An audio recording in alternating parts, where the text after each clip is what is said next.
盆中倒上100克黄豆，倒入温水泡5个小时以上。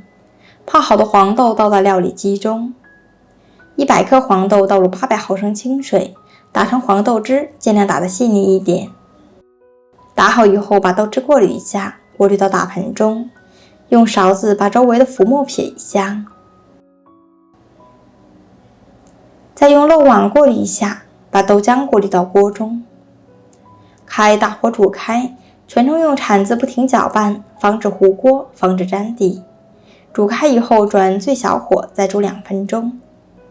2分钟以后关火，在锅中常温放凉，放置90度左右就可以了。碗中加上3克葡萄糖，倒入60克温水化开，搅拌均匀就可以。豆浆在锅中放凉以后，把豆皮挑出来不要，把豆浆倒在模具中，最后把葡萄糖也加进来，搅拌3圈就可以了。常温静置20分钟左右。接下来准备几个干香菇，一把木耳，倒入温水浸泡半个小时。再来准备1块五花肉，切成薄薄的厚片，再切成长条，最后再切成小肉丁。切好以后放入盘中。准备1把小葱，切成葱花，2个小米辣切成圈，放入盘中。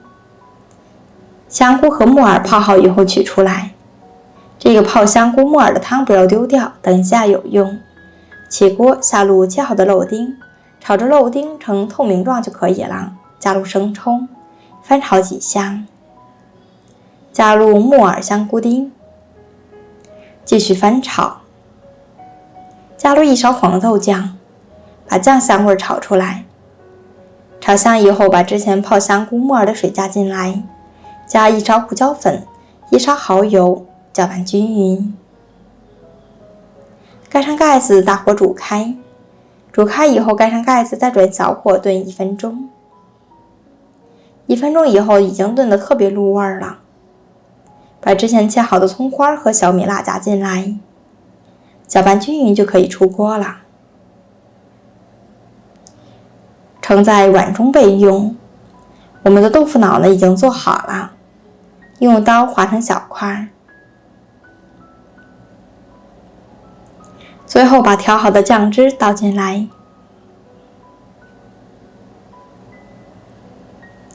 我们的豆腐脑就做好了，舀一勺来看看，非常的细腻顺滑，和外面卖的是一样的，而且 QQ 弹弹的，特别的有筋性，口感呢也是非常的好，吃的时候搭配酱汁，特别的入味好吃，喜欢你也试试吧。